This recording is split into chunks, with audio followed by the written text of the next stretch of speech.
আসসালামু আলাইকুম। আমরা চলে আসলাম পত্নীতলা এবং ধামইরহাট দুই থানার সীমান্তবর্তী আমাড়ি ইউনিয়নের ঘুকসি বিলে। অনেক ভাইরাল হয়ে গেছে বিলটা। এখানে অনেক নৌযানও আসছে, এই যে স্পিড বোট আসছে, একটা স্পিড বোট চলে আসতেছে 100 টাকার রাউন্ড, অর্থাৎ 10 মিনিটের একটা রাউন্ড, এবং পানির গভীরতাও বেশ অনেক। বিলের গভীরতা কতটুকু জানা নাই, তবে বেশ সুন্দর।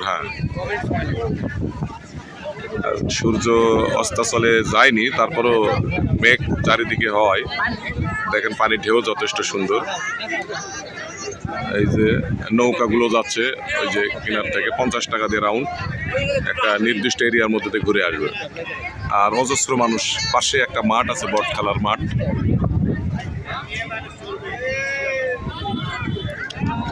এবং বিভিন্ন শ্রেণী পেশার মানুষ এটাকে দেখার জন্য, উপভোগ করার জন্য চলে আসছে। এবং অনেক নৌকা, যেটা স্পিড বোট।